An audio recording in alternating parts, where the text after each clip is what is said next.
COA. Ano yung COA? Gusto ko nga, makatulong sila kung paano natin mababawasan ang corruption sa ating bansa. Bakit hanggang ngayon ay ayaw pa ninyong ipatupad yung pinag-usapan na natin nung nakarang taon na palagi kayong nangangako na imbes na post-audit tayo, Yun. gawin natin Pre-audit. Kahit na halimbawa, madelay yung ibang mga projects natin. Okay na yung madelay ang projects kesa mawala naman yung pondo na inilagak mo para sa project na yan. Sapagkat dyan ako galing eh. So, malapit sa puso ko yan, kapuspalat nating mga kababayan. At para sa akin, kapag sila'y nare-represent ko sa anumang kaparaanan, ay nakagagawa ako ng dapat ay matagal nang ginawa ng maraming politiko. Itong serbisyo ng gobyerno sa PhilHealth, yung 90 billion more or less. Legal po ba sa pananaw ninyo yung Yung pagkuha? sobra, yung pagkuha at pagbalik sa treasury.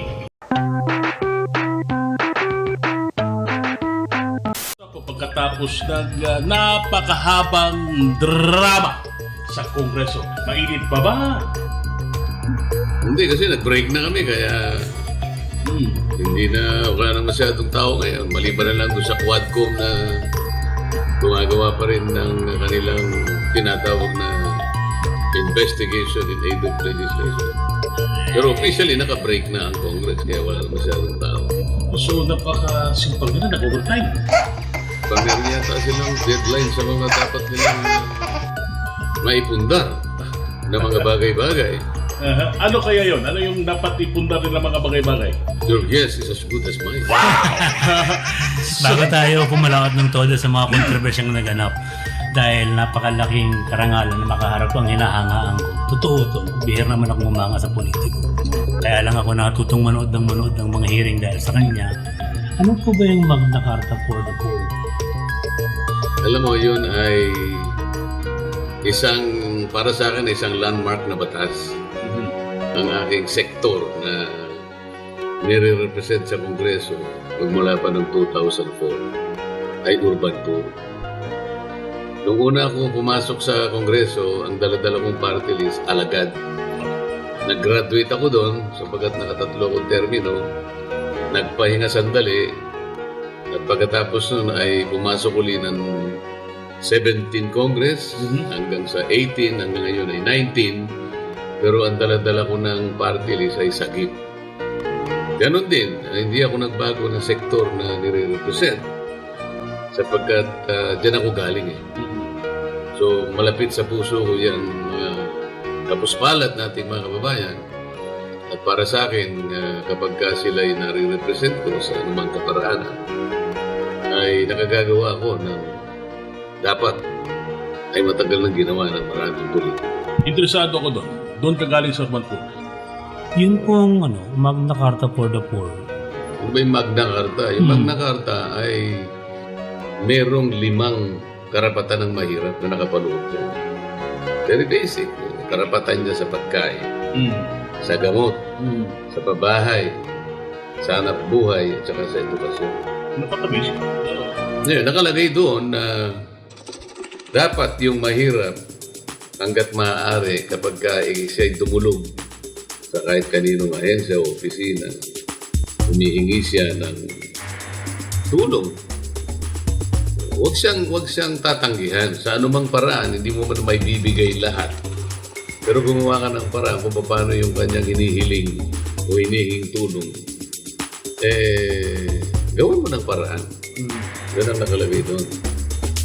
Tumagal yun sapagkat nag-away-away pa kami sa isang provision na nilagay ko na gusto ko lagyan ng ngipin na kapag hindi nyo sila tinulungan at napatunayan sa pagsusuri na hindi ka man lang tumulong, pagkakaroon ka ng pananagutan. Penalty. Maaring ka kung sibil, maaring kriminal o administrative. Doon nagtagal yun eh. Sabi nila, ikaw naman Dante, tayo na nga gumagawa ng batas eh. Gusto mo parusahan pa tayo. Hindi na nag-away ng mga object. Ang sa akin lang, magkaroon naman ng ngipin lang. Kasi nakikita ko dyan, napakaganda ka ako ng mga layunin niya, pero akong puro gilagid na lang yan. Mahirap naman ako. Kalabaw lang ka ako, nakakakain, na ang ginagamit ay gilagid. Mahaba ang birokrasya, Idol. Kong. So, kung ikaw ay pupunta doon, mahirap ka pupunta sa isang DSWD. Hingi ka ng tulong. Yung patay mo na agnas na, hindi ka nainibig. Ano po sa isang Magna Carta ang sinusulong nyo? May mga provision na unang-una, ma-identify yung mga mahihirap. Kailangan merong targeting. Kaya nga merong mga opisina doon na ninombrahan. For example, yung National Anti-Poverty Commission, yung NAPSI. Nandyan ang NEDA na nakusuporta dyan. Nandyan ang DSWD. At ginawa rin ding miyembro yung maraming mga ahensya natin sapagkat central sa objective talaga, poverty alleviation ito. So, hindi naman iisang ahensya lang ang babalikat nito parang whole of the nation approach din ito ngayon, kaya medyo nagdaramdam naman ako. Matagal na nga bago nagawa yung batas na yan. Pati ba naman yung implementing rules and regulation hanggang ngayon ba naman hindi pa ma-perfect. Isipin mo pagpasok ko sa Congress 2004, 15 taon bago naiakda yung batas na yan. At pagkatapos nagkaroon ng IRR, 2019 lang. At hanggang ngayon, hindi pa mapasimulaan sapagkat hindi maisaayos na mabuti. So, ang NAPSI nito, ang lead agency. Oo, hanggang ngayon, wala yung listahan ng beneficiaries. Ang sabi ng NAPSI, wala din silang pondo. Kasi ang pinag-uusapan, nandun na yung batas. Nakalagay doon na kinakailangan, lagyan nyo ng pondo yan. Nakalagay naman dyan, subject to budget. Ang salita nga doon progressive realization. Nang ibig sabihin, subject to availability of funds. Pero hindi naman po pwedeng hindi mo bigyan ng pondo yan kahit na yung pagsisimula lamang yan. Bakit para sa akin, lalong dapat nabigyan ng atensyon yung mga kababayan na talagang nangangailangan. Narinig ko po kasi sa isang programa niyo, sabi niyo, kung siseryosohin ang implementasyon nito, baka 1 taon lang, meron na talagang magandang resulta. Tama naman. Ano po yung ibig sabihin nun? Kasi nakalagay sa mismong batas, 6 months after the enactment of this law, meron ng IRR. 2019 yung law bakit na-promulgate ang IRR after 2 years hanggang ngayon na hindi pa ma-perfect? Kasi, ang sabi ko sa kanila, yung provision mali sapagkat walang sunset provision. Yung sunset provision, importante yun sapagkat wala naman sigurong mag-aakala na habang buhay mong sineserbisyo yung mahihirap na yun. Kaya kailangan mapag-graduate mo naman sila sa panahon naman na kailangan mag-graduate na sila. Hindi naman ang ibig sabihin nun habang buhay na may dole out yung mga yan. Hindi. Kailangan mapag-graduate mo sila. Yung pag-dole out natin sa mga mahirap. Ibig sabihin, ayuda. Ikaw may, ang pananaw mo sa ayuda ngayon? Hindi naman kasi focus hindi naman targeted. Kasi kung halimbawa, ay gagawa natin ng halimbawa yung China. Nakapagtala sila ng isang milestone kung pag-uusapan ay pagtulong sa kanilang mga impoverished citizens. Meron silang 800 million impoverished Chinese. So sabi nila, ito'y pinagmayabang nila. Ang World Bank naman ay mukhang kinukonfirma ito. They were able to liberate 800 million impoverished Chinese in 30 years. Kasi ang ginamit nila, dalawang haligi. Actually, isang broad economic transition na kung saan ay inilatag nila yung kanilang infrastructure, yung training pinocus nila, training and education, meron silang green energy, mabuting paggamit ng capital. At pagkatapos yung isang haligi, yung focus and targeted poverty alleviation, talagang sinuyod nila. Nagkaroon sila ng national registry kung sino talaga yung mahirap. Targeted. Meron silang listahan. Pagkatapos, yung ipamimigay na programa, saktong-sakto sa pangangailangan nila. Bago nila ginawa yun, nirelocate pa nila yung iba doon. Sapagkat hindi naman mabilisan na magagawa nila ito. nilagay muna nila sa safer ground yung iba o doon sa mga populated area para makahalo sila doon. Habang yung pinaglagyan doon, unti-unting nilalatagan ng mga industriya. Sa makatwid, yung pinanggalingan doon, papasok ang industry. Para ngayon, makapag-generate ka ng, ng employment. At pagkatapos noon, kasi socialist ang China. Ang China, pagka sinabi niyo, magsibalik na kayo. Sahin mo sa gusto, babalik ka. Hindi kagaya sa atin. Nanggaling sa Caraga, pumunta sa Maynila dahil alam niya, maraming anak buhay dito. Galing ng Aklan, galing ng Capiz, ng Antique, pumunta rito. Sabi niya, balik ka na ron. Marami ng napagkakakitaan sa Capiz, sa Antique. Gusto ko na rito. Di ba? Paano ngayon ang Maynila? Ang holding capacity ng Maynila yata 8 million lang. Ang sikip. By day. O by night, wala na yan. So, yung sinasabi ninyong decision ng tao na bumalik sa pinanggalingan ng probinsya kahit may mga unlad-unlad na ginitay na hanap buhay, implementasyon naman yan ng local government na tinitira nila. Oo, pero dahil nga demokrasya tayo, hindi naman socialist, minsan ay didemanda ka na. Hindi naman ganun kadali. Hindi kagaya ng China. Pag sinabi ng China, bumalik ka. Pag sinabi ng China, isa lang ang anak mo, nagagawa nila yun. Tayo ba magagawa mo yun? Pero may pag-asa naman kung sisimulan lang yung ginawa Mayroong ninyo. pag-asa naman. Bakit naman wala? Ang problema lang, napakaraming mga balakid. Napakaraming mga kumokontra. Mas marami kasi yung puro yung sarili nila, inaalala nila. Yung sarili inaalala, yung pinapanood natin kanina. Marami ho talagang natuwa nung pinakita ninyo na bakit nga naman ang Energy Regulatory Commission ay hindi ayusin ang pagkwenta ng system loss. In the first place nga, hindi naman tayo dapat nagbabayad dyan. Pero kayo, nagpartido na kayo, kahit 1%, pahig na kayo eh. Meron nga akong bill na pinatatanggal ko yan. Alam mo, pagdating sa committee, kahit na yung mga abogado ng distribution utilities, at saka o kaya yung transmission, harap-harapan naman eh. Bigyan nyo lang ako ng pinakamatibay na justification, pinakamatibay na pangangatwiran, na mas superior sa pangangatwiran ko, tatanggapin ko eh.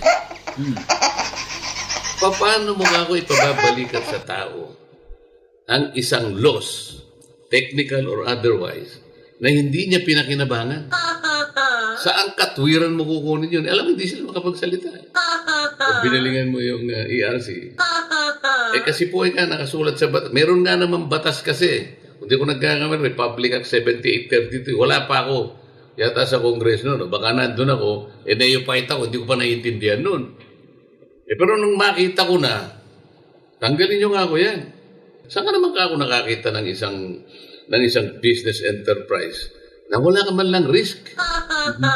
Gumawa nitong ginagawa. Negosyo rito kahit paano. Pero meron kayong risk dito. Maaaring tumiklop kayo. May panganib. Dapat kilalanin lahat yun. Kung walang panganib, sana lahat na ng negosyo ay umunlad na, di ba? Ang insurance company nga, nag-i-insure ng risk eh.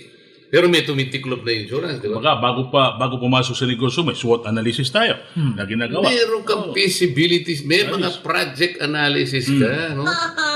Ngayon, alam niyang merong loss eh.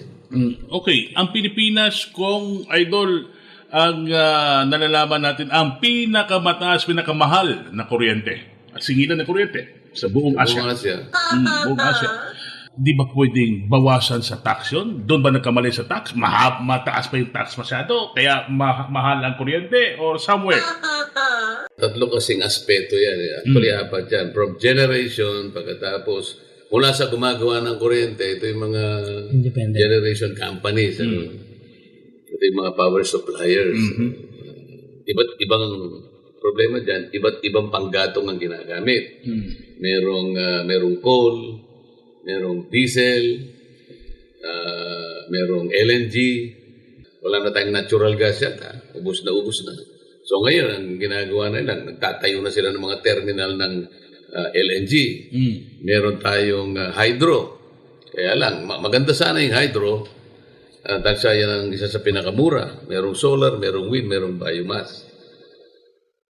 Deregulated yan. Ibig sabihin, hindi yan nire-regulate ng gobyerno. Ang regulated lang yung transmission at saka yung distribution.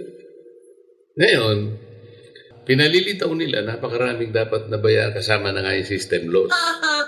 O sige, palagay mo na dapat nating bayaran yung system loss. Bakit pati yung tax ng system loss? Binabayaran namin. Saan ka nakakita? Loss na nga, may tax pa. Pwede mo pangatwiranan yun. Tapos tinatanong ko, paano yung metering charge? Ano ba yan? Ano yung supply charge? Ako, maniwala ka.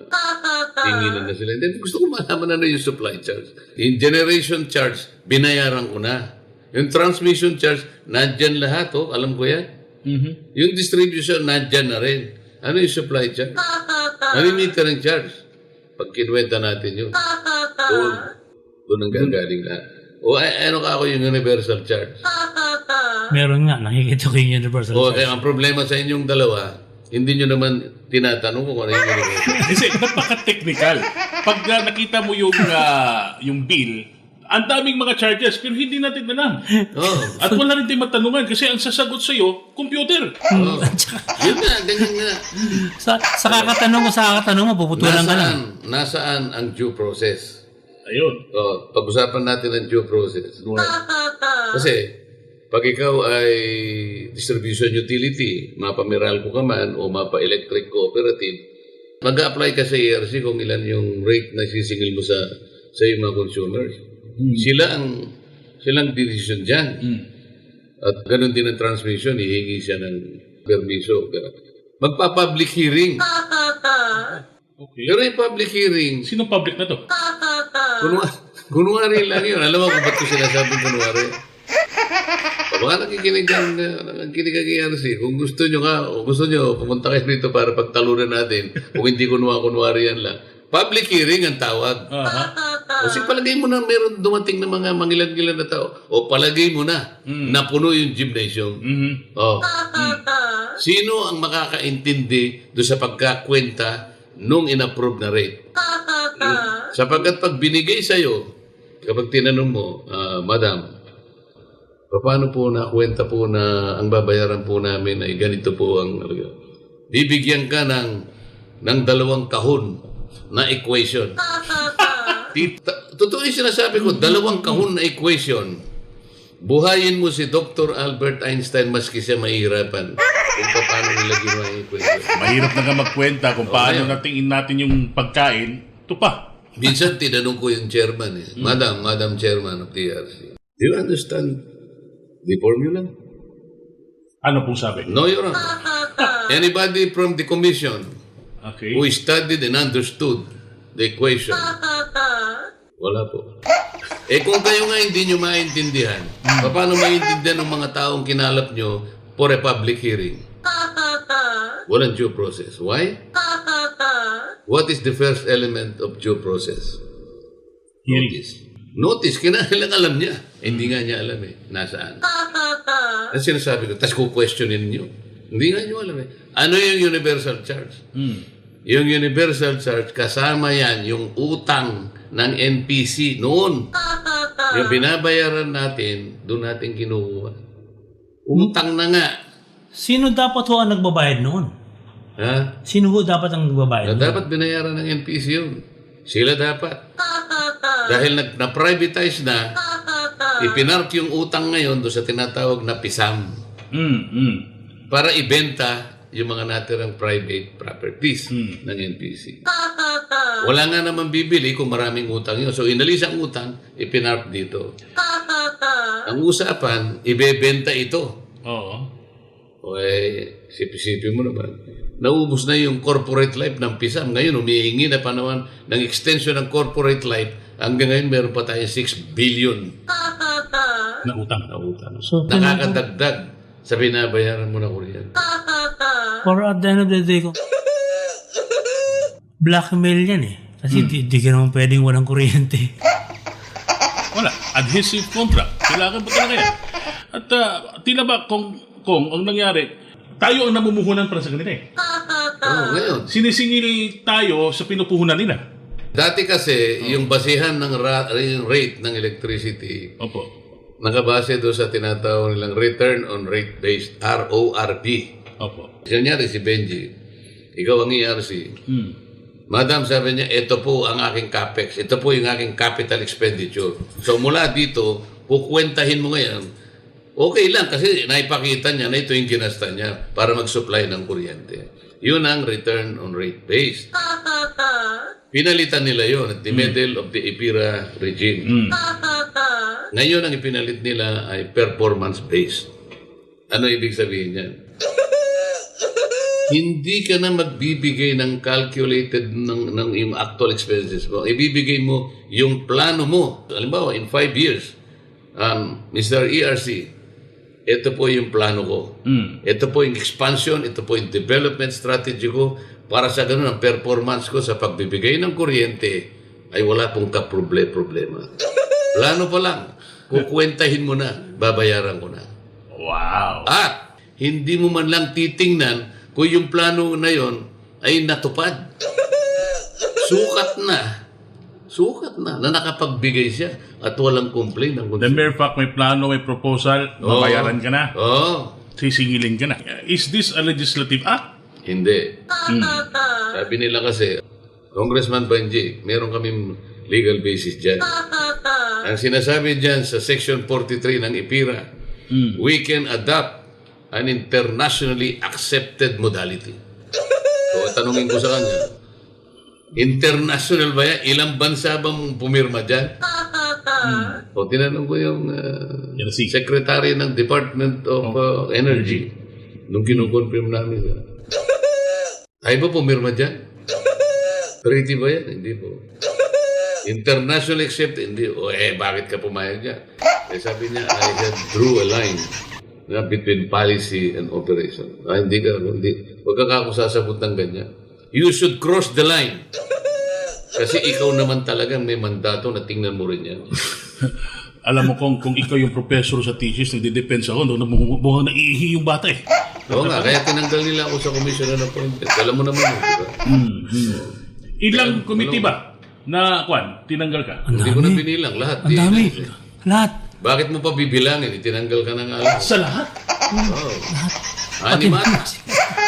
Kinwestiyon ko yung kuryente sapagkat sabi ko, bakit naman ka ako? Papayagan nyo na naman yung aboitis niya na sagpangin niya ka ako yung service area ka ako ng Nordeco. E di namatay ang competition. Pag namatay ang competition, hindi kahit anong presyo ako. Sa ngayon mababa. Ngayon, pinagyayabang niya mababa. Kasi nakakakuha siya doon sa hydroelectric plant ang tawagin ni Agus Polangi. Alam mo kung ba't nakakakuha siya ng marami ron? Kasi yung presidente ng PISAM na siyang merong pamamatnubay doon sa Agus Polangi, dating tao ng aboitis. Kaya more than 50% ng capacity ng hydroelectric plant nakukuha niya. Bakit hindi mo ibigay sa Nordeco yan para maging mura? Sapagat ang Nordeco, ang consumers niya, puro household. Samantalang yung consumers ng aboitis, puro industrial, commercial. Maraming pera yung mga yan. Pag napatay niya yung Nordeco, di tapos na. Lalo niyang itataas ngayon. Kinwestiyon ko yung Samselco. Dahil yung investment management contract gustong alisin ng majority leader. Sabi niya, masyado kanyang mataas ang rate dito. Pati system loss mataas. Makakala mo, may katwiran. Ano? Oo nga ako. Pero, ikaw na nga ang nagsabi na parang may sakit yung Samselco sa ngayon. Kaya nag-introduce ka ako ng kapital at ang nag-manage ay isang private company through an investment management contract. Kapag inalis mo yung IMC, parang yung pasyente ngayon na intubated, tinanggal mo ang ventilator. Patay. Hindi patay. Dinurgikan ko na naman yun. Tanggalin si Marcoleta sa Committee on Energy. Senator Marcoleta, kasi naniniwala ako mananalo kayong senador eh. Yung mga problemang nakita nyo rito, pwede ko bang yung mga balakid na yan ay lagyan ng probisyon sa batas para mawala? 10 bills ang aking inilatag. 19 Congress. Yan 10 bills na yan, tinawag kong power bills. Puro power. Meron namang iba, pero sa power mismo, 10 yun. May kakambal na 12 resolution yan. Sa kuryente pa rin. Yawa naman ng Diyos, merong isa yata na natika. Walang lumusot na naging batas. Wala. Paano? Siyempre, kayo naman. Kaya mo naman isipin nyo kung bakit hindi nateteka. Di ba? Ayoko na lamang masyadong mag-speculate sapagkat kahit hindi ka mag-speculate, obvious naman kung bakit naman hindi man lang natetake up. So, ibig sabihin kung talagang gustuhin natin na ibaba ang presyo ng kuryente, kaya. Kung gusto, may paraan. Kung ayaw, May nakawalain. maraming dahilan. Maraming dahilan. Sinabi mo yan. Kung lilipat natin ng usapan po sa telco, anong nakikita niyong problema? Kasi ang dami ring hidden charges eh. Maraming problema kasi ang ating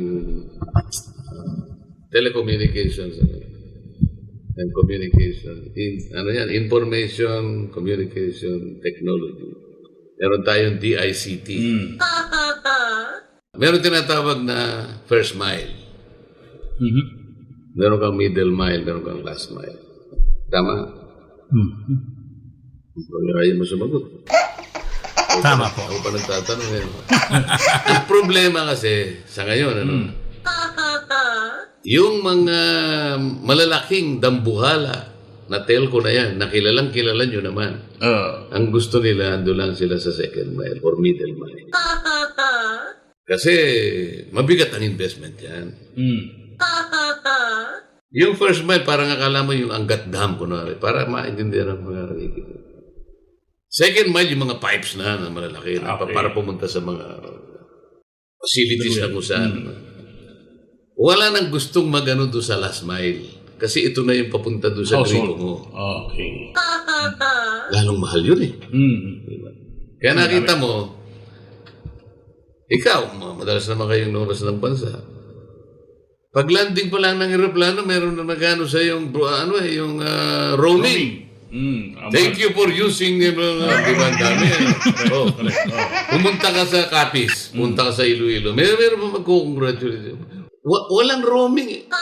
Paano ang telepono mo pala? Ito yung mabigat eh. Globe ka. Ang ano pala ron, smart. Pagkatapos yung ating yung mga tore. Dapat sana lahat sila na nagtayo ng tore maggagamitan sa isa't isa. Isang tore lang. Hindi, halimbawa, may tore ka, may tore siya, may tore. Paggamit natin, magkakano tayo para sa ganon, interconnected. Yun lang naman. Paggamit ng tore lang, kanya-kanya kasi. Malakas po ang smart dito. Di ba? May ganun. Totoo naman eh. Kaya ngayon, magdadala ka ng cellphone, dalawa. Kwento lang. Sino ba si Congressman Marcoleta noon sa Tarlac? Si Congressman Marcoleta ay napanganak sa isang mahirap na baryo. Baryo pa ang tawag nun.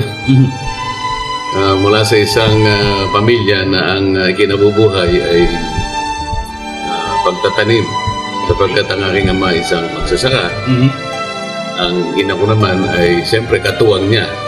Kung ano-ano ang kanyang mga itinitinda, mapagulayan, mapakalamay, mapaisda, makatulong man lang sa pagdadala ng aming buhay. Sapagkat marami kaming magkakapatid. Ilan kayo? Siyam kaming magkakapatid. Ikaw nakapagtapos ng abogosya, may isang doctorate, may master's degree, Nag-aaral sa Harvard. nag-aaral sa Harvard. Kasi naman, mula sa pagkabata ko, naiisip ko kasi, bakit kaya ganito ang buhay? Parang hindi parehas. Ano? Mula sa pagkabata, nakikita ko na yung injustice. Kahit bata ako, mapagtanong ako eh. Ang nanay ko mismo binigyan ako ng bansag eh. Ano? Yang si Dante kanya, Toltolero. Di ko alam kung Kapampangan yun o Tagalog. Toltolero means tutol sarong. Pero dahil sa tutol na ako ng tutol, lahat kasi ng kasagutan niya, palagi akong may naisasagot. Ang dami kong hinahanap na kasagutan. Halimbawa, bakit ka ako yung ating tubuhan ang ganda naman ng saka natin? Kasi tenant lang ang tatay ko. Inaakala ko na maganda naman yung tanim namin. Medyo sana gumiginha-ginhawa naman kami. Sabi ng tatay ko, alam mo kasi yung partihan dito ay kung ano na lang ang ibibigay sa atin. Teka muna, paano? Nag-aaral na rin naman ako noon Nasa grade 6 na ako noon meron na rin namang mga economics doon Meron na sharing yung yung sakahan Nang pinag-aaralan noon 70-30, may ganyan hindi kanya applicable yan. Dito kanya kung ano yung sinabi ng chemist. Yun ang ating share. Kanino ba yung chemist? Hindi ba kanila? Paano tayo makakasiguro na tama yung pagkakaparte? Pwede ba tayo magtanong pag mong gagawin yun kamumuhian nila tayo. Hindi ata ako ganito ang Sa makatwid napakahusay ng mga magulang niya na magpatubo ng tubo at napakahusay ng mga amo ng magulang niya na kumobra lang ng tubo. Ang nanay ko mismo binigyan ako ng bansag Ano? Yang si Dante kanya Tolero. Di ko alam kung Kapampangan yun o Tagalog. Tolero means tutol sa budol. Prangka ka na ba sa mga nakikita mong mali noon? At talagang pinaprangka ko sila dahil ayaw ko nga yung ganong klaseng hirap na dinadanas namin. Pwede naman kaming hindi ganon ang kalagayan namin. Kailangan yung tamang partihan siguro. Yun na yung pinipilit ko Kasi kung palay naman o kaya mais, alam mo, ang irrigation wala sa aming lugar Totoo ba ang sinabi ng Pangulo na maging may 20 pesos na kilo per rice? Walang simpleng kasagutan dyan kung ang pag-uusapan yung sistema ng ating pagsasaka ngayon, wala naman talagang direct subsidy na tinatanggap ang mga farmers. Bukod sa mangilan-ngilan siguro na yung iba'y nakakatanggap mula doon sa ating tarification law. Sapagkat yung tarification law natin, merong sinasabi niya na 10 billion na dapat bumalik sa mga magsasaka in the form of, let's say, mga makinarya, yung mga binhi, yung mga land preparation, yung mga ganyan. Ngunit, hindi naman nakasasapat yan. Pagkatapos, kagaya nga ng nakikita rin natin, binabaha talaga yung ating sakahan sapagkat alam nyo naman, halos 20 mga bagyo dumarating sa ating bansa. 5 hanggang 7 dyan ay malalakas. Ngayon, itong serbisyo ng gobyerno sa PhilHealth, yung 90 billion more or less. Legal po ba sa pananaw ninyo yung Yung pagkuha? sobra, yung pagkuha at pagbalik sa treasury.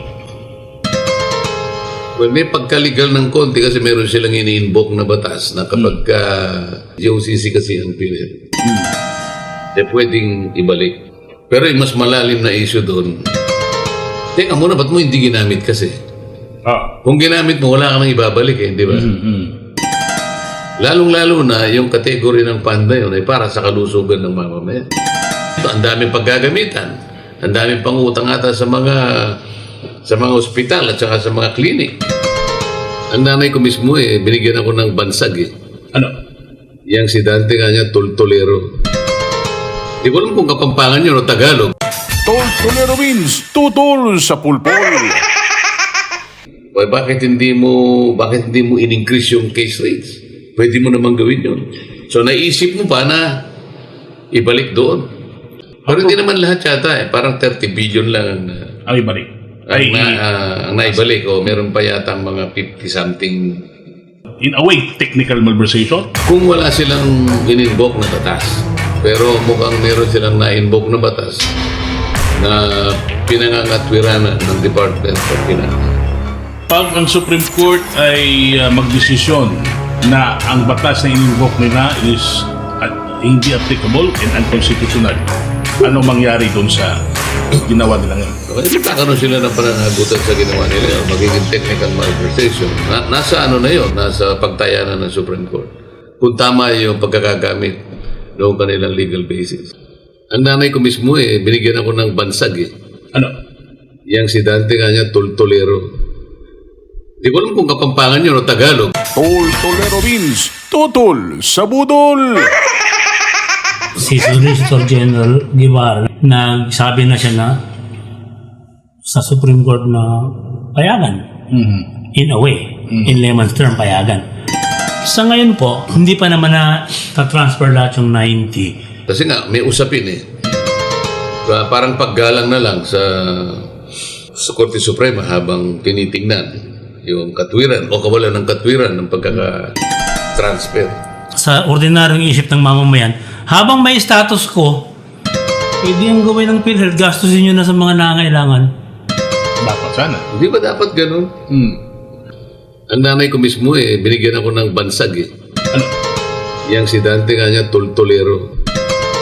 Di ko alam kung Kapampangan yun o Tagalog. Toltolero means tutol sa mishandle.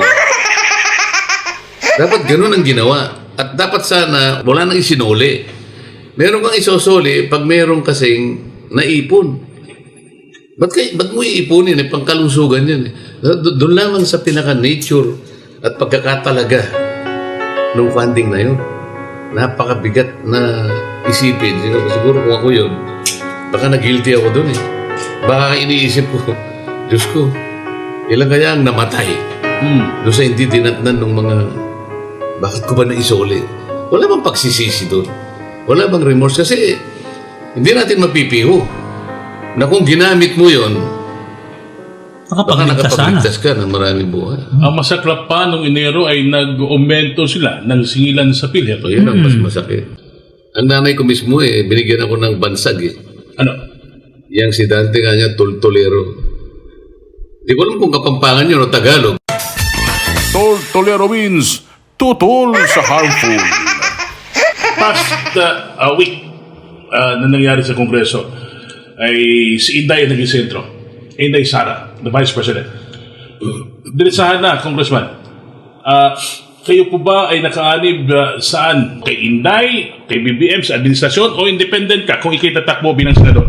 Una, yung aking pagtayo doon, ang tinignan ko kung ano yung mga kalakaran sa amin Okay. Sinabi ko nga doon mga tradisyon na matagal na naming iningatan doon. 2004 ang pagpasok ko 13 Congression Ilang vice-presidente ang aking nadatnan. Noli Di Castro, nakita ko doon. Jojo Binay. Bago si VP Sara, Lene Robredo.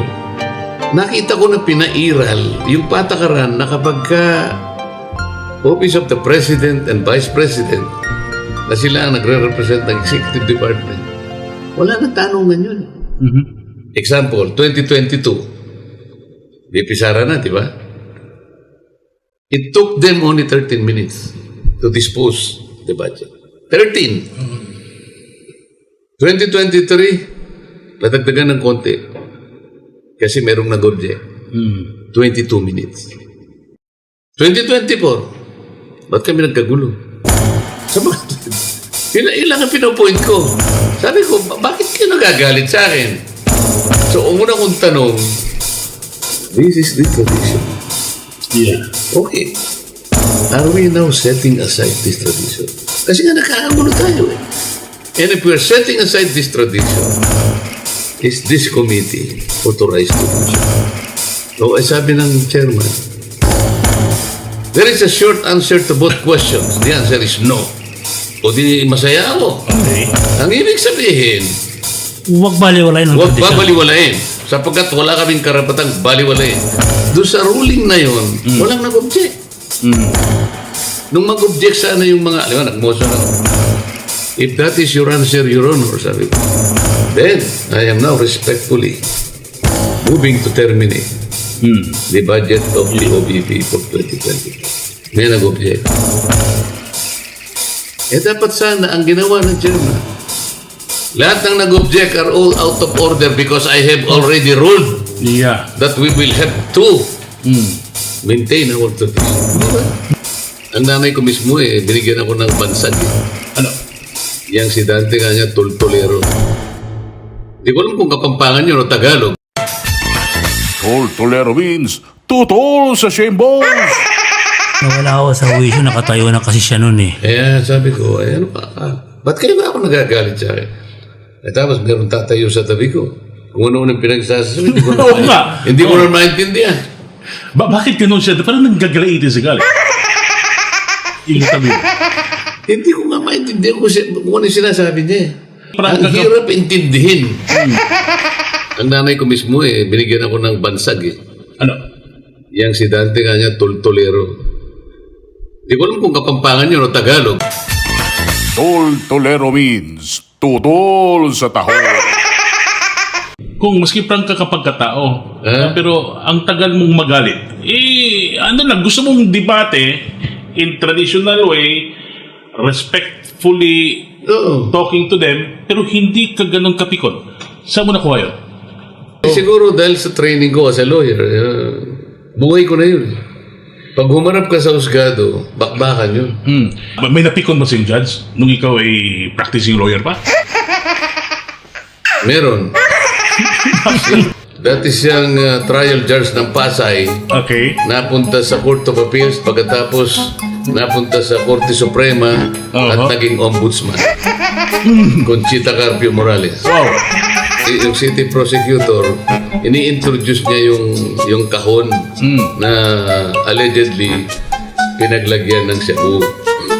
Your Honor, sabi niya, may I mark this side of the box.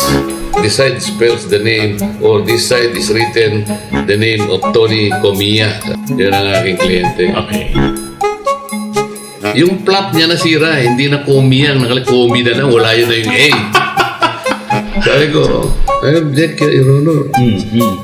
What was written in the side of the box is Tony Comi, not Comia. Wala, nasira Your Honor, sabi ko, what? If the name Conchita Carpio Morales is the one written in this box, will you admit this as an evidence? Counsel, you come over. Approach the bench. Sabi niyo, huwag mo isasama pangalan. I am not speculate. That's not even hypothetical. That's probable. Dinala niya yung galit na yun hanggang sa... Supreme Court. Kaya hindi naman ako nag-a-appeal to kasi galit siya sa akin. Ang nanay ko mismo binigyan ako ng bansag Ano? Yang si Dante nga niya, Toltolero. Di ko alam kung Kapampangan yun o Tagalog.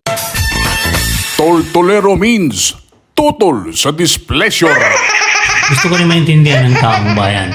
Ang dami kasing pagtatalo sa budget, may mga nilalagay na ang program. Sabi ni Senator Lacson, nung panahon niya, may nangyayari ho talagang ganito. Kaya siguro nasa Congress na nun Sa bicameral committee, nagkasundo na kayo. Pero ibabalik nila yan para pumirma.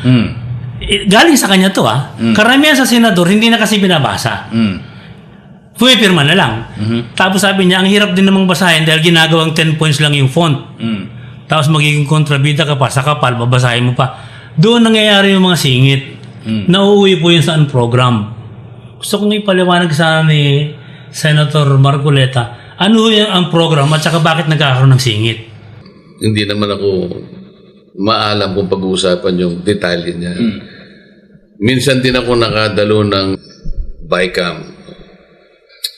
3 lugar pa yung aming pinagmimitingan Pero actually sinasabi mo na BICAM, pero walang actual na pagsusuri doon sa mga detalye. Ang nag-uusap lang na pasikreto pa ay kung sino yung representative namin sa House of Representatives at saka yung representative ng Senado. Particularly yung Finance Committee Chairman, kung sino man yun, at saka sa panig namin, kung sino yung Appropriations Committee. So hindi nyo nadidetalye kung Hindi bakit namin ganun nakikita kalaki? yun. Hindi namin nakikita. Kaya mula nun, hindi na ako sumama. It's very frustrating. Ang nanay ko mismo binigyan ako ng bansag Ano? Yang si Dante nga niya, Toltolero. Di ko alam kung Kapampangan yun o Tagalog. Tol Tolero means tutol sa budol. O kung ipapass forward po natin, naisingit na, wala nang magagawa Kung naisingit na, yung unprogram, ano ho ba talaga ang ibig sabihin niyan para maintindihan ng tao? Kasi sa pagkakaalam ko, yung ang program kasi, maglalatag ka lang ang pagkukunan yan kung may mauutang ka. At saka kung meron kang savings, doon lang papasok yung mga yan eh. Okay, pag-usapan natin yung utang. Ngayon ay mukhang uutang naman tayo. At may sobra pa ng 1 trillion pesos. Isa sa mga kasamahan nyo, dyan sa Kongreso, kailangan ng gumastos ng gobyerno para tayo kumita. Kimbo. Ano ba ang pananaw mo doon? Tama yun, pero kahit na kumpanya lang, gawin din natin ang halimbawa, ang ating bansa bilang isang malaking kumpanya. Siyempre, tinitingnan mo rin yung tinatawag nila asset, yung liquid ratio mo. Ito yung kaugnayan ng asset tsaka yung liability mo. Palagay mo, 10 billion ang utang mo. Pero ang asset mo naman, 15 billion, may pantakip ka eh. So, doon sa accounting, pag sinasabi nila, dapat yung ratio hindi 1:1. Medyo mabuhay ang laban mo. Pero wala ba, may 2:1, may pantakip ka, okay ka na eh. Ang nanay ko mismo binigyan ako ng bansag eh. Ano? Yang si Dante kanya tultolero. Di ko alam kung Kapampangan yun o Tagalog. Toltolero means tutol sa bopol. Kaya sa ating pagkakautang, ngayon na tayo, abot-abot na 16 trillion na tayo. 16 trillion. Yung standard nila dyan, yung benchmark, dapat nasa 60% yung debt to GDP ratio. Ibig sabihin, huwag ka lalampas doon. Pag lumampas ka doon, medyo magkakahirap-hirap tayo. At sa nakikita ko ngayon, sa nakikita ko lang, baka mamaya talagang lagpasan na tayo. Hindi nga ako nakapagtanong dyan sa budget na yun, ang aking kinalulungkot eh. Nagpalista ako ron, unang araw ng plenary debates, doon pa lamang sa general principles, gusto ko nang tanungin. Nilatag ko ang daming gumarang sa akin. Nakita ko si Secretary Arsenio Balisacan ng NEDA. Secretary ka ako, meron lang akong mga itatanong sa'yo. Pinaririnig ko sa mga kasama ko, para sa ganun malaman nila na yun lang naman palang gusto kong itanong para payagan nila ko. Dahil puro harang 2 lalaki, 3 babae humarang sa akin. Ang nanay ko mismo binigyan ako ng bansag eh. Ano? Yang si Dante kanya tultolero. Di ko alam kung Kapampangan yun o Tagalog. Toltolero means tutol sa... Katapos-tapos ang sabi sa akin, boss, hintayin mo na lang kaya si majority leader. Saan ka ako nakasulat sa regulasyon natin na bago ako makapagtanong hihintayin ko ako majority leader? Boss, sana alam mo naman, sundalo lang tayo. Bakit ka ako sa opisina ng Vice President lahat gustong magtanong? Ang nanay ko mismo binigyan ako ng bansag eh. Ano? Yang si Dante kanya tultolero. Di ko alam kung Kapampangan yun o Tagalog. Toltolero means tutol sa sulsol. Bakit sa kalakhan nitong budget na 6.325 million? Ayaw nyo na magpatanong. Ang gusto nyo, minority lang ang magtatanong. So ano nangyari? Hindi ka Hindi ako nakapagtanong? nakapagtanong. Ang dami ko sanang areas na pagtatanongin. Gusto ko magtanong sa agriculture. Pangalawa, yung kuryente. Pangatlo, yung education. Pang-apat, yung sa COA. Ano yung COA? Gusto ko nga, makatulong sila kung paano natin mababawasan ang corruption sa ating bansa. Bakit hanggang ngayon ay ayaw pa ninyong ipatupad yung pinag-usapan na natin nung nakarang taon na palagi kayong nangangako na imbes na post-audit tayo, Yun. gawin natin Pre-audit. Kahit na halimbawa, madelay yung ibang mga projects natin. Okay na yung madelay ang projects kesa mawala naman yung pondo na inilagat mo para sa project na yan.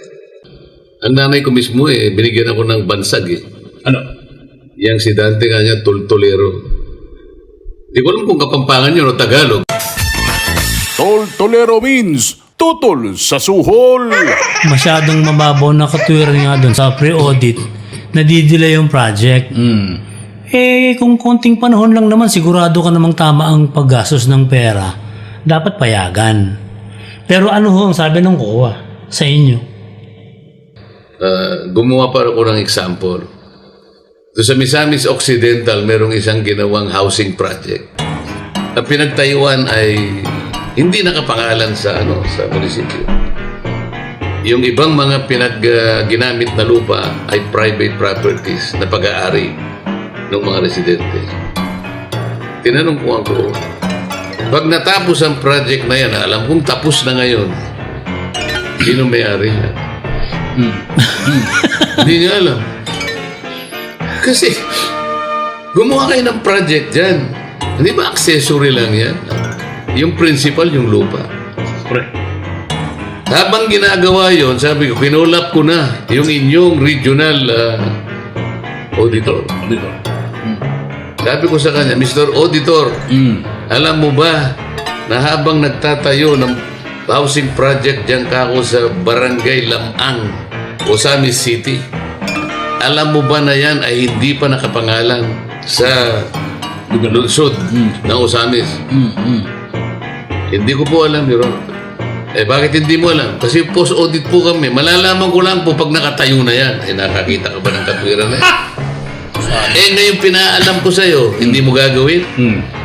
Kasi meron din kayong tuntunin na habang ginagawa yan, meron din kayong kopya na sinasabit sa inyong opisina. Hindi po pwedeng hindi nyo rin nakalaman. Although, ang default ninyo is post-audit. Tingnan po yun. Laki ng mali sa sistema, no?